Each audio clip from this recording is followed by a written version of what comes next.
அன்பான சினிமா ரசிகர்களே வணக்கம். சூப்பர் ஸ்டார் ரஜினிகாந்த் அவர்களின் 50 ஆண்டு சினிமாவை கொண்டாடும் வகையில் வார்டர் என்ற தலைப்பில் ரஜினிகாந்த் நடித்த தமிழ் படங்களின் தலைப்புகள் வைத்து ஒரு அசல் கற்பனை கதை ஆங்கிலத்தில் எழுதப்பட்டுள்ளது. அதில் ரஜினிகாந்த் நடித்து 1975 வெளியான முதல் படமான அபூர்வ ராகங்கள் தொடங்கி 2025 இன்று வெளியான கூலி படம் வரை 113 தலைப்புகள் வைத்து எழுதப்பட்டு உள்ளது. இந்த பட்டியலில் அவர் நடித்த ஏராளமான தெலுங்கு, கன்னடம், இந்தி, மலையாளம், பெங்காலி, ஆங்கிலம் அல்லது விருந்தினர் வேடங்களில் நடித்த படங்களின் தலைப்புகள் அடங்காது. படத்தின் தலைப்பும் படத்தின் எண்ணிக்கையும் வண்ணம், தடித்த மற்றும் சாய்வு எழுத்துக்களில் சிறப்பிக்கப்பட்டுள்ளன. விவரிப்பு தமிழில் வழங்கப்பட்டு உள்ளது. இது ஒரு புனைக்கதை படைப்பு. இதில் உயிருடன் இருப்பவர்களுக்கோ இறந்து போனவர்களுக்கோ நடந்த சம்பவங்களுக்கோ ஏதேனும் ஒற்றுமை இருந்தால் அது தற்செயலானது.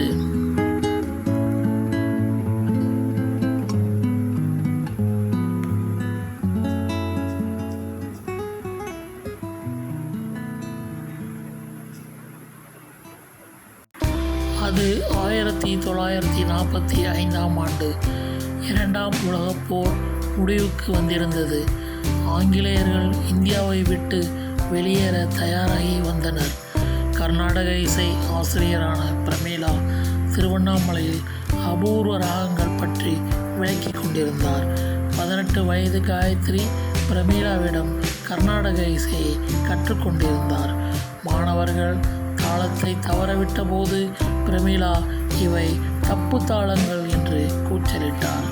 வகுப்புக்கு பிறகு ஜானி வெளியே காத்திருப்பதை காயத்ரி பார்த்தார். அவர்களின் குழந்தை பருவ நட்பு அமைதியாக காதலாக வளர்ந்திருந்தது. அவர்கள் திருமணம் செய்து கொள்ள விரும்பினர். ஆனால் காயத்ரி தனது தந்தை கண்டிப்பான பள்ளி ஆசிரியரான அண்ணாமலையிடம் சொன்னபோது அவர் மறுத்துவிட்டார்.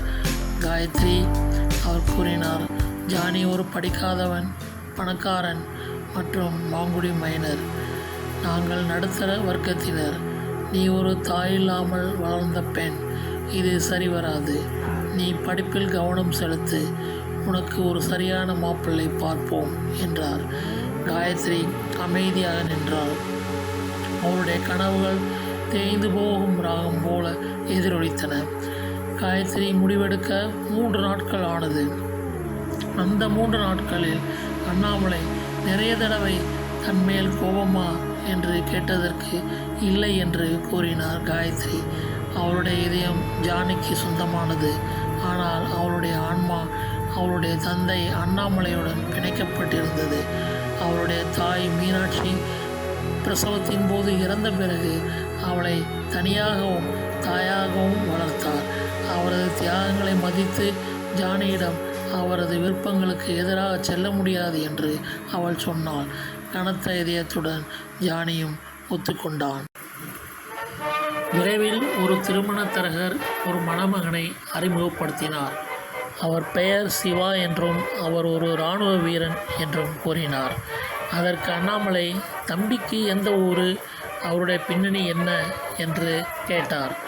தரகர் சொன்னார், அவர் சென்னையை சேர்ந்தவர் என்றும் ஓய்வு பெற்ற செயலக அதிகாரி சுந்தரம் மற்றும் மல்லிகாவின் ஒரே மகன் என்றும் அவர்கள் ஒரு சாதாரணமான சொந்த வீட்டில் வசித்து வந்தனர் என்றும் கூறினார். குடும்பங்கள் ஒப்புக்கொண்ட பிறகு திருமணம் நிச்சயிக்கப்பட்டது. ஜூன் 12, 1947 அன்று சிவா காயத்ரியின் கழுத்தில் 3 முடிச்சுகள் போட்டார். மீனாட்சி புகைப்படத்தில் இருந்து ஆசீர்வதித்தார். அவள் தாய் வீடை விட்டு வெளிவரும்போது அவளுடைய தந்தை கிசுகிசுத்தார். காயத்ரி, நலமாக வாழ். உன் கண்ணில் நீர் வழிந்தால் அது என்னை உடைத்துவிடும். 2 மாதங்களுக்கு பிறகு ஆகஸ்ட் 15, 1947 அன்று இந்தியா விடுதலை கொண்டாடிய போது சிவாவும் காயத்ரியும் ஒன்றாக நின்று சுதந்திரமான நாடு, புதிய தொடக்கங்கள் என்று சொல்லிக்கொண்டு இந்திய கொடி பறப்பதை பார்த்து ஆஹா, அழகாக கொடி பறக்குது என்று குதூகலித்து கொண்டிருந்தனர். சுதந்திரத்தை அனுபவிப்பதே அவர்களுக்கு ஒரு தேனிலவு என்று அவர்கள் உணர்ந்தனர். தேனிலவு என்பது புதுமண தம்பதிகள் தங்கள் உறவில் அன்பை நிலைநாட்டவும் சில தனிப்பட்ட மற்றும் நெருக்கமான தருணங்களை பகிர்ந்து கொள்ளவும் ஓய்வு எடுக்கும் காலமாகும்.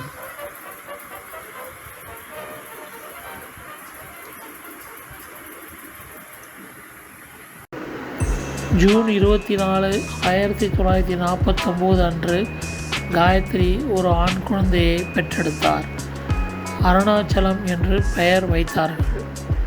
அண்ணாமலை மிகுந்த மகிழ்ச்சி அடைந்தார். இராணுவ பணி காரணமாக சிவா வருடத்திற்கு ஒரு முறை மட்டுமே வந்தாலும் அவர்கள் கோயில் கண்காட்சிகள் மற்றும் திரைப்படங்கள் போன்ற எளிய விஷயங்களில் மகிழ்ச்சியை கண்டனர். கோயிலுக்கு அருகில் சிறுவன் அருணாச்சலம் மக்கள் ஆடுபுலி ஆட்டம் விளையாடுவதை அடிக்கடி பார்த்தான். ஞாயிற்றுக்கிழமைகளில் உள்ளூர் கசாப்பு கடைக்காரர் பாஷா அவனுக்கு சிறந்த இறைச்சி துண்டுகளை அன்புடன் கொடுப்பார். அருணாச்சலம் ஒரு அரசு பள்ளியில் சேர்ந்தார். படிப்பு, நாடகம் மற்றும் விளையாட்டுகளில் சிறந்து விளங்க தொடங்கினார். சிவா அவரது வருகையின் போது அவனுக்கு சதுரங்கம் என்ற விளையாட்டை கற்றுக் கொடுத்தார். தினமும் காலையில் அருணாச்சலமும் காயத்ரியும் ஒன்றாக பிரார்த்தனை செய்தனர். ஒரு நாள் கிருஷ்ணருக்கு அருகில் ஒரு புதிய புகைப்படத்தை கவனித்த அருணாச்சலம், அம்மா, இவர் யார் என்று கேட்டார். அது குசேலன், கிருஷ்ணரின் உண்மையான நண்பர். அவர் சிரித்துக்கொண்டே சொன்னார். அவர்களின் பிரார்த்தனைகள் எப்போதும் தங்களுக்கு பிடித்தமான பாதுகாப்பாக இருக்கக்கூடிய படையப்பா என்ற முருகக் கடவுளை வணங்குவதோடு முடிவடையும். அருணாச்சலம் மேடையில் நடிக்கும்போது ஜொலித்தார். மன்னன், தளபதி மற்றும் அலாவுதீனும் அற்புத விளக்கம் போன்ற நாடகங்களில் பெயர் வாங்கினார். ஆடம்பர உடை போட்டிகளில் அவர் பாயும் புலி வேடம் போட்டு புலி போல உருமி பரிசுடன் சென்றார். அவருக்கு 3 நெருங்கிய நண்பர்கள் இருந்தனர், ரகுபதி, ராகவன் மற்றும் ராஜாராம். அவர்கள் 4வரும் எப்போதும் ஒன்றாகவே காணப்படுவார்கள். வகுப்பில் மட்டுமல்ல, எல்லா இடங்களிலும். அவர்களும் முக்கிய வேடங்களில் நடிக்க வேண்டும் என்ற கனவு கண்டதை அறிந்ததும் அருணாச்சலம் நோய்வாய்ப்பட்டவர் போல நடித்து அவர்கள் பிரகாசிக்க வாய்ப்புகள் உருவாக்கினார். அருணாச்சலம் தனது நண்பர்களுடன் பளிங்கு, பம்பரம், ஒளிந்து விளையாடுதல் மற்றும் கால்பந்து விளையாடுவார். அவர்களின் ஹீரோ பிரேசிலின் சிறந்த கால்பந்து வீரரான பீலே என்பதால் அவர்கள் கால்பந்தின் மீது ஈர்ப்பு கொண்டனர். பிறகு அருணாச்சலத்திற்கு 16 வயதினிலே ஒரு அதிர்ச்சியூட்டும் செய்தி அவர்களின் உலகத்தை உலுக்கியது.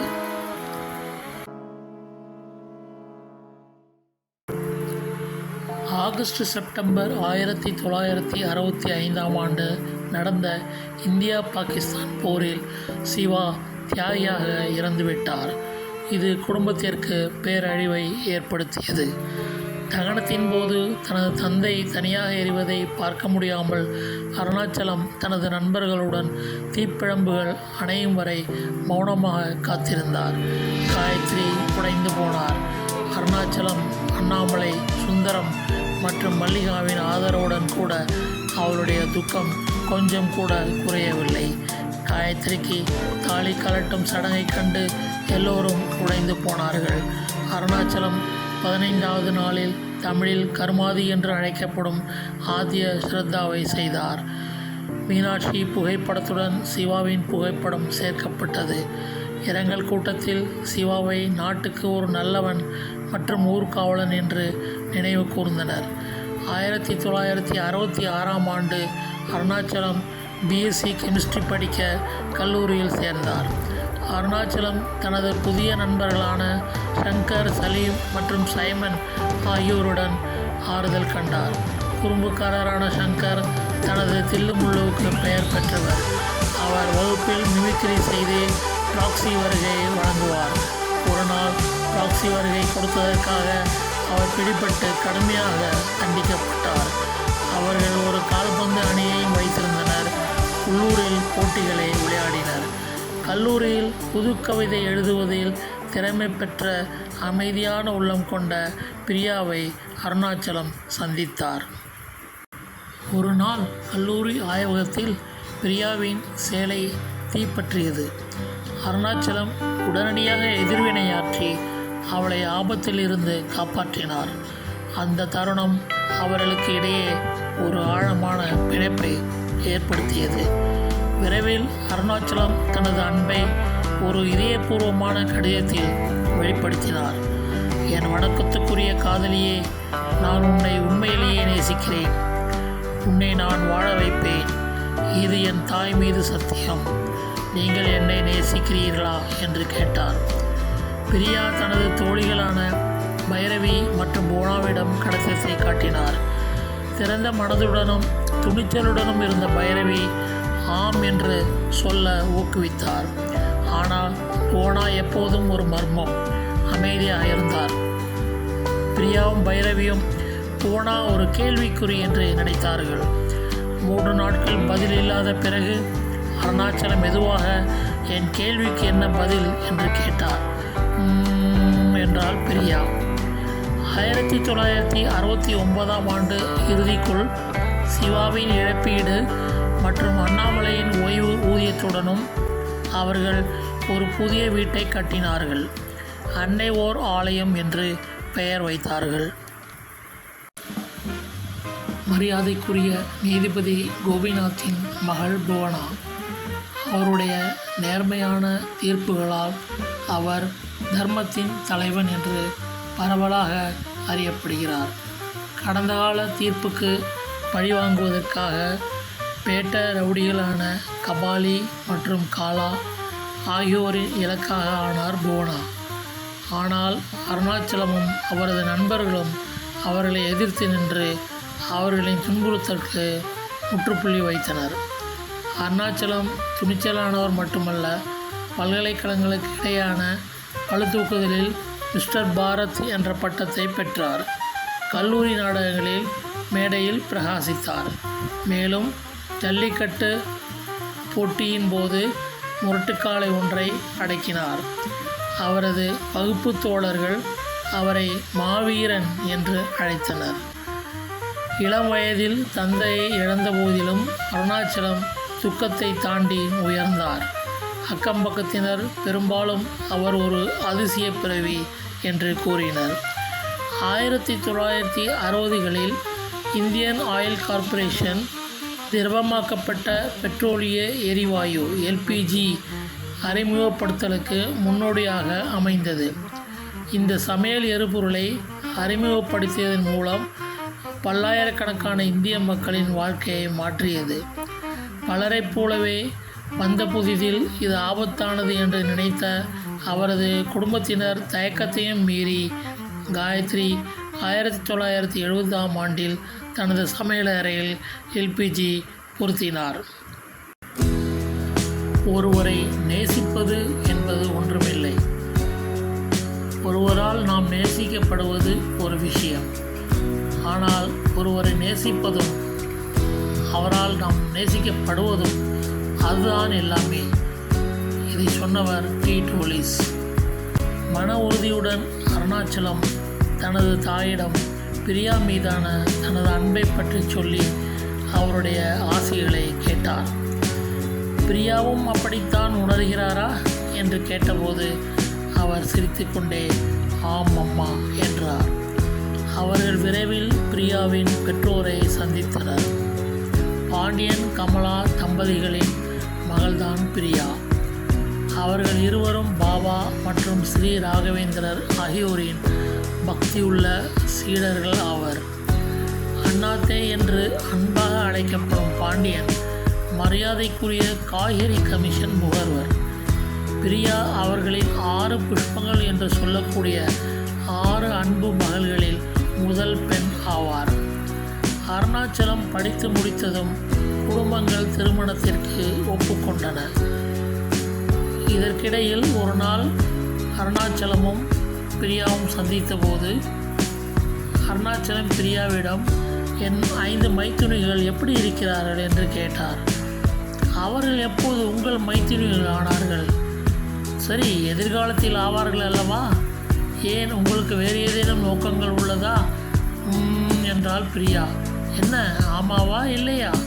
பிரியா சிரித்தி கொண்டே என்று சொல்லிவிட்டு ஓடிவிட்டாள். 1973ஆம் ஆண்டு 24 வயதில் அருணாச்சலம் சென்னையில் இருந்த சிறைச்சாலையில் ஒரு வார்டராக ஆனார். முதல் நாளே தனது தாயாரை வணங்கி வேலைக்கு சென்றார். பிரியா ஒரு பள்ளி ஆசிரியரானார். அவர்கள் ஆகஸ்ட் 30, 1974 அன்று திருமணம் செய்து கொண்டனர். மீனாட்சியும் சிவாவும் புகைப்படத்திலிருந்து அவர்களை ஆசீர்வதித்தனர். மௌனமாக மனமுடைந்த போனா கலந்து கொள்ளவில்லை. கேட்டபோது பைரவி, அவள் அப்படித்தான் என்று கூறினார். போனாவும் அருணாச்சலத்தை அமைதியாக நேசித்தார் என்பது யாருக்கும் தெரியாது. முள்ளும் மலரும் போன்ற வாழ்க்கையை வாழ்த்த விரும்பும் ஒரு வாழ்த்து அவர்களுக்கு மிகவும் பிடித்திருந்தது. 1976ஆம் ஆண்டு 77 வயதில் அண்ணாமலை இறந்தார். காயத்ரி மனமுடைந்தார். கண்ணீருடன் அவள் கிசுகிசுத்தாள். அப்பா, நீங்கள் மிகவும் அன்பான மனிதர்.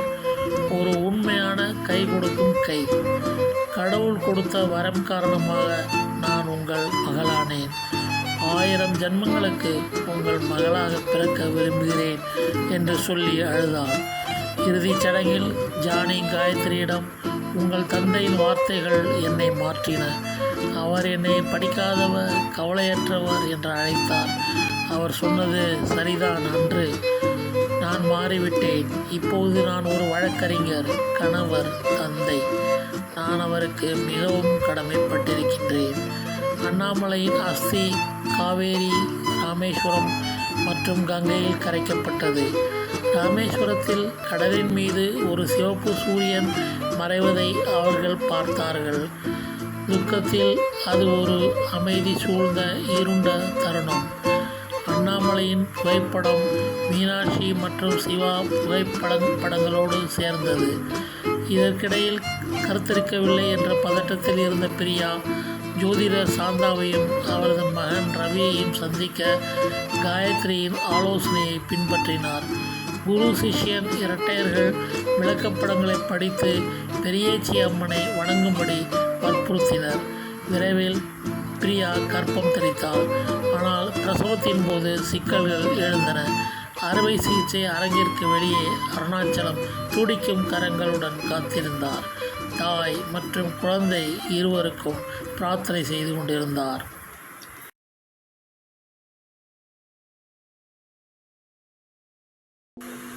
அவர்களின் பிரார்த்தனைகள் நிறைவேறின. ஜூலை 3, 1979 அன்று ஒரு பிரகாசமான முழு நிலவு இரவில் ஒரு பெண் குழந்தை பிறந்தது. அவர்கள் அதற்கு சந்திரமுகி என்று பெயரிட்டனர். அவளுடைய முதல் பிறந்த நாளை கொண்டாடிய பிறகு அவர்கள் பழனிக்கு சென்று அவளுடைய தலைமுடியை மொட்டையடித்து காது மடலை துளைத்தனர். மத பக்தியின் அடையாளமாக உச்சந்தலையில் உள்ள அனைத்து முடிகளையும் மொட்டையடித்துக் கொள்வதே டான்சர் ஆகும். காது மடல் குத்துதல் இந்து கலாச்சாரத்தில் ஒரு முக்கியமான பாரம்பரியமாக கருதப்படுகிறது. சந்திரமுகி ஒரு மகிழ்ச்சியான குழந்தையாக வளர்ந்தார். 3 வயதில் அவள் பாட்டியின் அருகில் தூங்கத் தொடங்கினாள். காயத்ரியுடன் ஆழமாக பிணைந்தாள். ஒரு அமைதியான இரவில் அருணாச்சலம் பிரியாவை தள்ளி எழுப்பி அவள் காதில் மெதுவாக, ஒரு அடுத்த வாரிசு, ஒரு தங்க மகன் பற்றி நாம் யோசிக்க வேண்டாமா என்று கேட்டார். பிரியா பதிலளிக்கவில்லை. என் கேள்விக்கு என்ன பதில் என்று அவர் கிண்டல் செய்தார். பாதி புன்னையுடன் பிரியா, உன் இளமை ஊஞ்சல் அடிகிறதோ என்று பதிலளித்தார். ஆமாம். ஒரு நிமிடம் அங்கு மௌனம் நிலவியது. அப்போ, உன் மௌனம் சம்மதம் என்ற அர்த்தமா? முணுமுணுத்தாள் பிரியா மெதுவாக, ஆனால் நிச்சயமாக. அக்டோபர் 26, 1983 அன்று பிரியா ஒரு ஆண் குழந்தையை பெற்றெடுத்தாள். சந்திரமுகியின் விருப்பப்படி அவர்கள் அவளுக்கு ரஜினி என்று பெயரிட்டனர். சந்திரமுகி விரைவில் ஒரு தனியார் பள்ளியில் தனது எல்கேஜியை தொடங்கினார். அவர்களின் வீட்டு உதவியாளர் மாரியம்மா ஒரு நாள் பிரியாவை அணுகி ஒரு வேண்டுகோள் விடுத்தார். அம்மா, என் மகன் வேலையில்லாமல் இருக்கிறான். உங்கள் எஜமானை அவனுக்கு உதவி செய்ய சொல்ல முடியுமா என்று கேட்டார். பிரியா அதற்கு ஒப்புக்கொண்டார். மறுநாள் மாரியம்மா தன் மகனை அழைத்து வந்தாள். ஐயா, இது வீரா. அவன் 10ஆம் வகுப்பு தேர்ச்சி பெறவில்லை. ஆனால் அவன் ஒரு உழைப்பாளி மற்றும் ஒரு நல்ல வேலைக்காரன். தயவு செய்து அவனுக்கு உதவுங்கள் என்றார். அவளுடைய நேர்மையால் ஈர்க்கப்பட்ட அருணாச்சலம் வீராவுக்கு சிறைச்சாலை சமையல் அறை உதவி வேலை ஏற்பாடு செய்தார். மறுநாள் காலை மாரியம்மா விரைந்து வந்து அருணாச்சலத்தின் காலில் விழுந்து, ஐயா, நீங்கள் ஒரு உண்மையான தர்மதுரை என்று அழுதார். பிரியா பக்கம் திரும்பி கூப்பிய கைகளுடன் எல்லாம் கைராசி என்றார். இந்தியாவில் தொலைக்காட்சி 1959 அறிமுகப்படுத்தப்பட்டாலும் தேசிய ஒளிபரப்பு மற்றும் வண்ண தொலைக்காட்சி 1982 தான் அறிமுகப்படுத்தப்பட்டது. 1984 ஆண்டு லாஸ் ஏஞ்சல்ஸில் நடந்த கோடைகால ஒலிம்பிக்கை காண அருணாச்சலம் ஒரு சாலிடேர் வண்ண தொலைக்காட்சியை வாங்கினார்.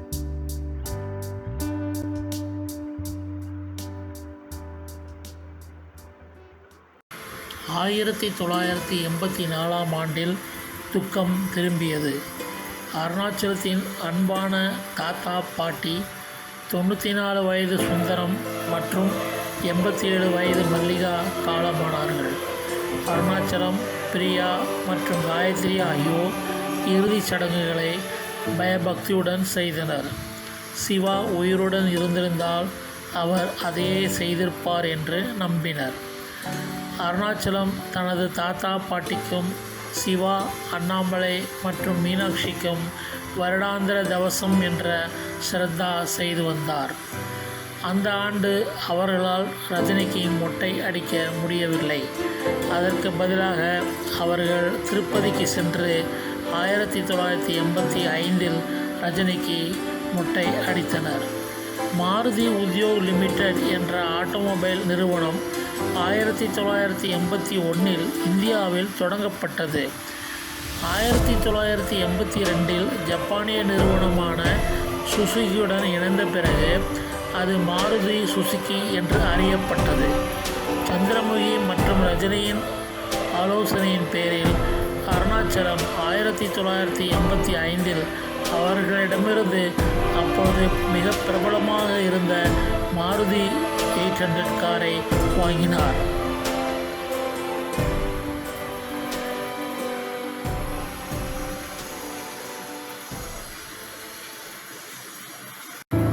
ஆயிரத்தி 1987 ஆண்டு சந்திரமுகி படித்த அதே பள்ளியில் ரஜினி எல்கேஜியில் சேர்ந்தார். அருணாச்சலம் சிறையில் நடந்த சில கதைகளை பிரியாவுடன் அப்பப்போ பகிர்ந்து கொள்வார். அப்படி சொன்னவற்றில் ஒரு கதை பிரியாவின் மனதை தொட்டது. பில்லா என்ற ஒரு கைதி தனது தாயை பாதுகாக்க ஒரு வன்முறை குடிகாரனும் பொல்லாதவனும் ஆன தனது தந்தை காளியை கொன்றுவிட்டு தூக்கு தண்டனை பெற்றுக்கொண்டு தான் செய்ததை நினைத்து வருத்தப்படுகிறார் என்பதாகும். ஆர்வத்துடன் பிரியா கேட்டார், சில சினிமாவில் காண்பிப்பது போல கைதிகள் முரட்டுத்தனமாக நடந்து கொள்வார்களா என்று கேட்டார். சில நேரங்களில் ஆம், ஆனால் நான் 2 வழிகளை பயன்படுத்துகிறேன். ஒரு கடுமையான சிங்கம் போன்ற கர்ஜனை அல்லது தர்பார், ஒரு நீதிமன்றம் போன்ற அமைப்பு நடத்துவதன் மூலம் அவர்களை நியாயத்துடன் நடத்துகிறேன். ஒவ்வொரு சூழ்நிலையும் தர்ம யுத்தத்தை அனுமதிக்காது. சிவாஜி த பாஸ் என்று சக கைதிகளால் அழைக்கப்படுகின்றவரும் மனைவியின் கள்ளக்காதலனை கொன்றவனும் ஆன ஒரு கொந்தளிப்பான கைதி ரங்கா பற்றியும் அவர் பேசினார். அவர் தன்னை சிவப்பு மனிதன் என்று சொல்லிக்கொண்டு எப்போதும் சிறை அமைப்பை எதிர்த்து சவால் விட்டு கொண்டே இருக்கிறார் என்றார். ஆனால் எல்லா கைதிகளும் ரங்காவைப் போல இல்லை. லிங்கா, கோச்சடையான், முத்து, ராபர்ட் மற்றும் பஷீர் போன்ற கைதிகளின் ஒத்துழைப்புக்காக அருணாச்சலம் அவர்களை மதித்தார். பஷீர் நிமோனியாவால் துயரமாக இறந்தபோது அருணாச்சலம் அமைதியான இதயபூர்வமான லால் சலாம், உங்கள் மீது சாந்தி உண்டாகட்டும் என்று அவரது நினைவை போற்றினார்.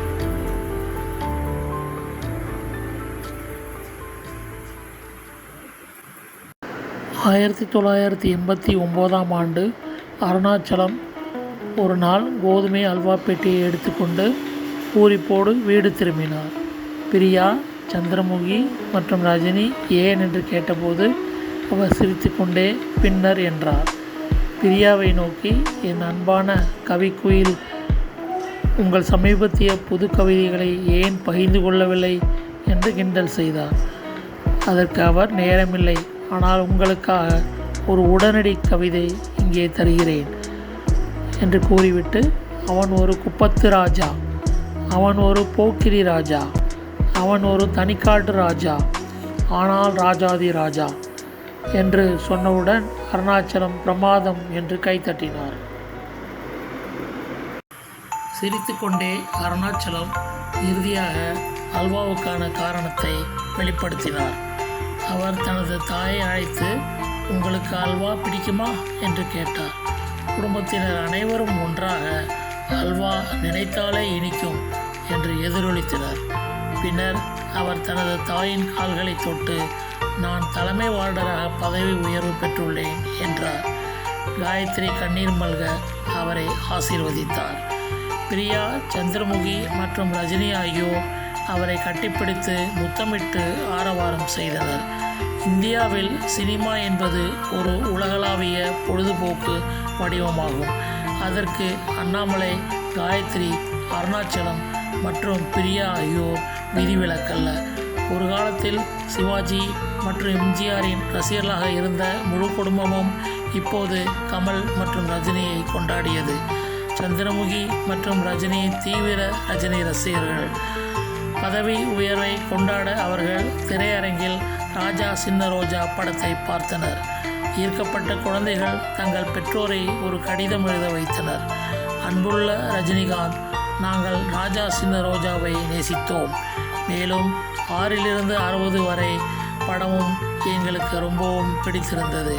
அன்புடன் அருணாச்சலம், பிரியா, சந்திரமுகி, ரஜினி.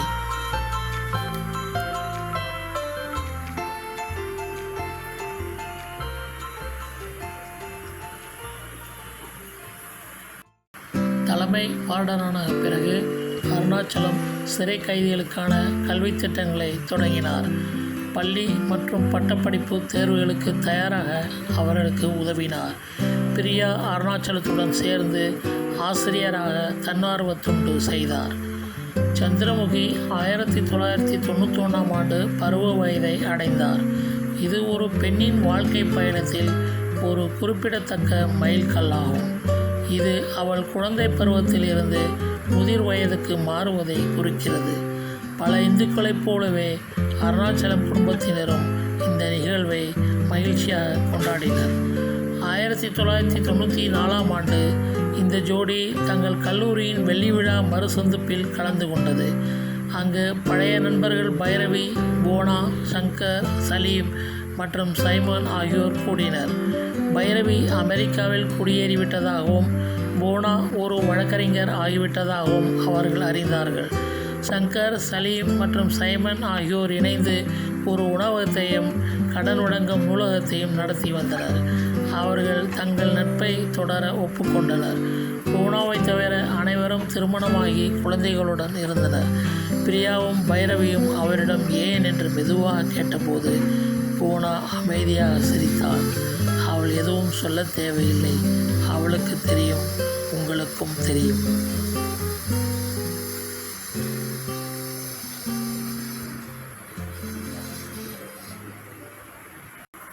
ஆயிரத்தி 1999 ஆண்டு 10ஆம் வகுப்பு தேர்வு முடிவுகள் வந்த பிறகு ரஜினி அழுது கொண்டே தனது பாட்டி காயத்ரியிடம் ஓடினார்.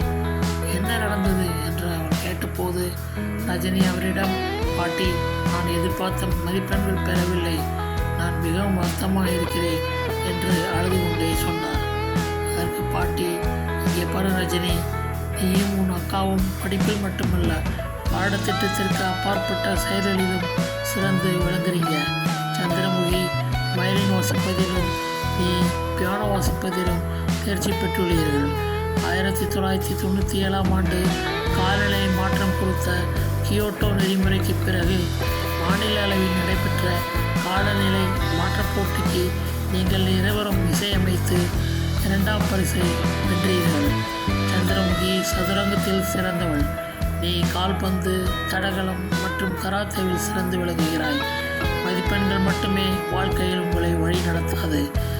மீள்தன்மை, கவனம் செலுத்தும் அணுகுமுறை, ஒட்டுமொத்த குணம் மற்றும் திறமை மேம்பாடு போன்ற பிற விஷயங்களும் உள்ளன. ஆரம்பத்தில் மக்கள் எதிர்பார்த்த அதிக மதிப்பெண்களை பெறாமல் பின்னர் படிப்பில் வெற்றி பெற்ற எண்ணற்ற கதைகள் உள்ளன. அதனால் கவலைப்படாதே என் பையனே, உன் எதிர்கால தேர்வுகள் அனைத்திலும் நீ மிக சிறப்பாக செய்வாய். இதை பற்றி நீ கவலைப்பட மாட்டாய் என்று எனக்கு ஒரு வாக்குறுதி கொடு என்றார். சரி பாட்டி என்று சொல்லிய ரஜினி, நான் என் தாத்தாவைப் போலவே இந்திய இராணுவத்தில் சேர விரும்புகிறேன். நீ என்ன சொல்கிறாய்? உன் விருப்பம் அதுவாக இருந்தால் உன் அப்பா அம்மாவிடம் தெரிவித்த பிறகு அதற்காக வேலை செய். கடவுள் உன்னை ஆசீர்வதிப்பாராக ரஜினி. அவன் அவரை அன்பாக முத்தமிட்டுவிட்டு ஓடிவிட்டான். தனது பாட்டியின் உந்துதலால் ரஜினி தனது பெற்றோரிடம் சென்று நிரந்தர கமிஷனின் கீழ் லெப்டினண்டாக விரும்புவதாக கூறினார். ரஜினி, அதற்கான விவரங்கள் உனக்கு தெரியுமா என்று கேட்டார் அருணாச்சலம். அதற்கு ரஜினி, எனக்கு இணையத்தில் இருந்து தெரியும். உங்கள் சகோதரி ஒரு பொறியாளர் என்பதால் நீங்கள் ஒரு டாக்டர் ஆகலாம் என்று நாங்கள் நினைத்தோம் என்றார் அருணாச்சலம். தயவுசெய்து அப்பா, அம்மா, நான் விரும்புவதை செய்ய அனுமதியுங்கள் என்று ரஜினி கெஞ்சினார். பிரியா குறுக்கிட்டு, அருண், அவன் விரும்புவதை செய்யட்டும் என்றார். அருணாச்சலம் ரஜினியிடம் திரும்பி மாலையில் அவர்களை பார்க்க சொன்னார்.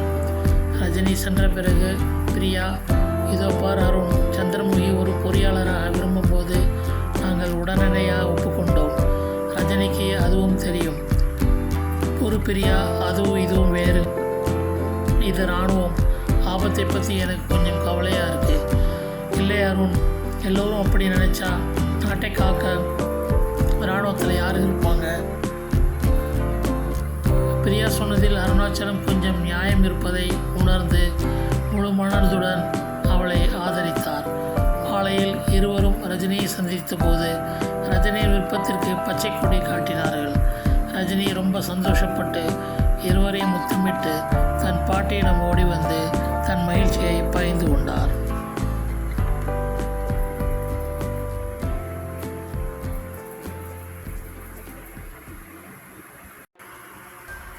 அருணாச்சலம் கல்லூரி நாட்களில் அவமானப்படுத்தப்பட்ட கபாலி மற்றும் காலா 1999இல் சிறைக்கு மீண்டும் திரும்பினர். அருணாச்சலத்தை பழிவாங்கும் நோக்கில் கைதிகளில் ஒருவரான பெருமாள் சித்திரவதை காரணமாக இறந்துவிட்டதாக வதந்தியை பரப்பினர். இது சிறையில் கலவரத்திற்கு வழிவகுத்தது.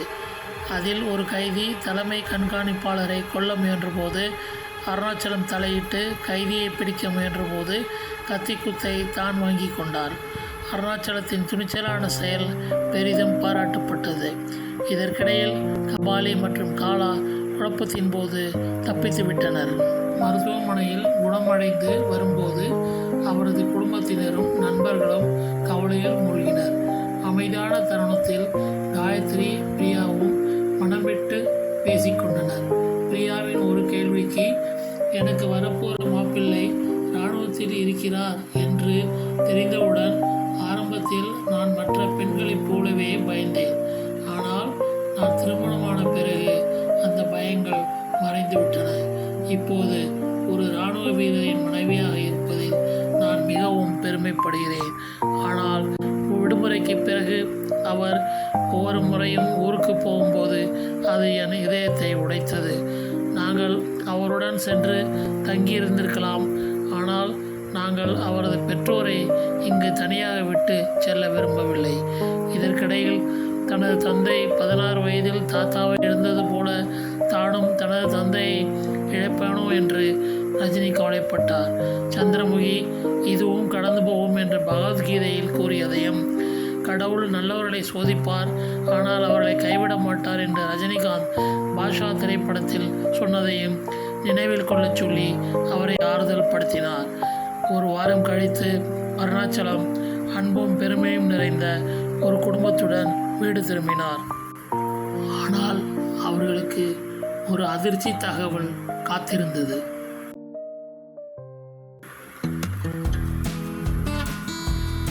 கலவரத்தின் விசாரணையின் போது பொய்யான குற்றச்சாட்டுகள் சுமத்தப்பட்டு அருணாச்சலம் இடைநீக்கம் செய்யப்பட்டார்.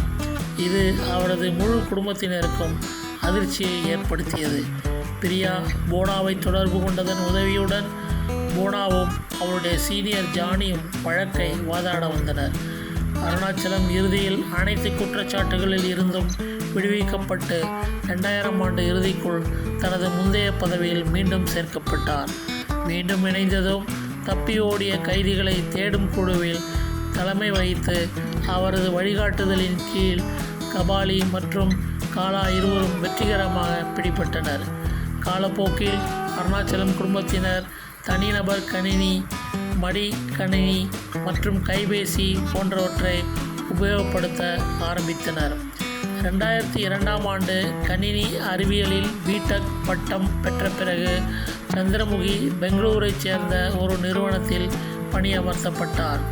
2004ஆம் ஆண்டு அருணாச்சலம் தலைமை கண்காணிப்பாளர் ஜெயிலராக உயர்ந்தார். எதிர்காலத்தை தழுவி தொழில்நுட்ப கண்டுபிடிப்புகள், செயற்கை நுண்ணறிவு அமைப்புகள், எந்திரன் போன்ற ரோபோக்கள், மேம்பட்ட பதிப்பு மற்றும் கடுமையான சீர்திருத்தங்கள் மூலம் சிறைச்சாலையை நவீனமயமாக்கினார். இவைகளெல்லாம் அவருக்கு பரந்த மரியாதையை பெற்றுத்தந்தன.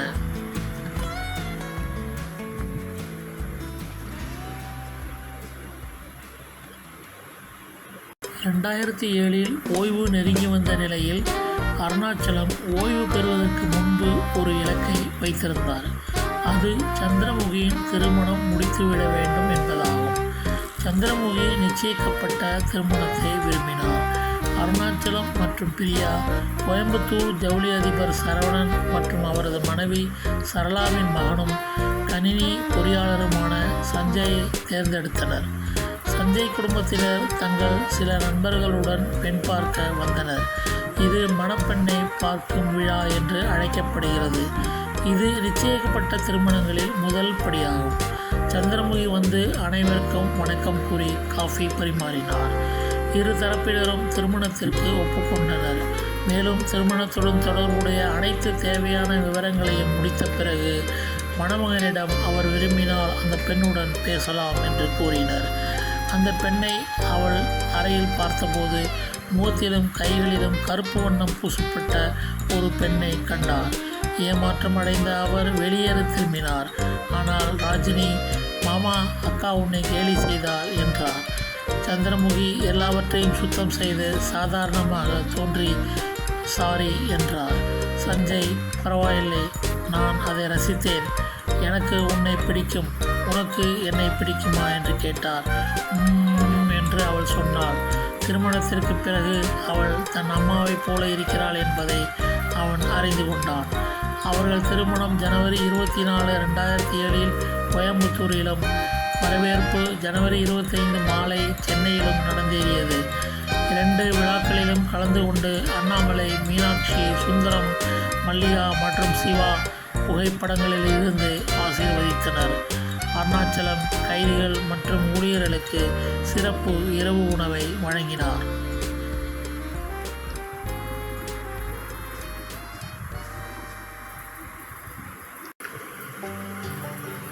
இதற்கிடையில் ஜூன் 11, 2007இல் நிரந்தர ஆணையத்துடன் லெப்டினன்ட் பதவியை பெற்று இந்திய இராணுவத்தில் பணியாற்றும் தனது கனவை ரஜினி அடைந்தார்.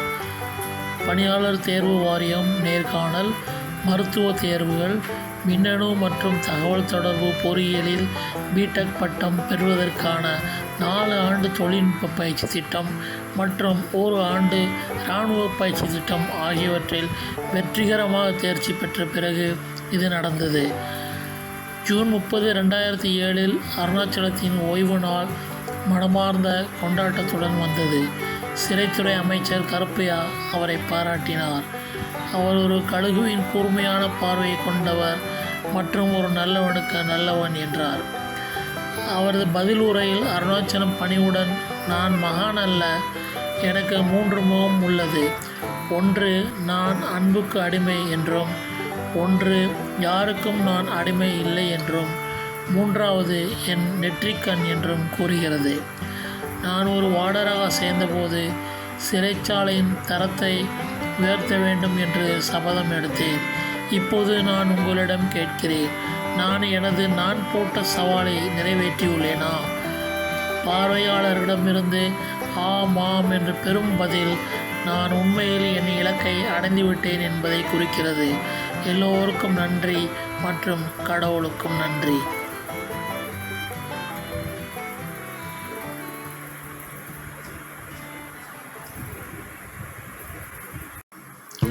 2 வருடங்களுக்கு பிறகு சந்திரமுகியும் சஞ்சயும் வேலைக்காக அமெரிக்கா சென்றனர்.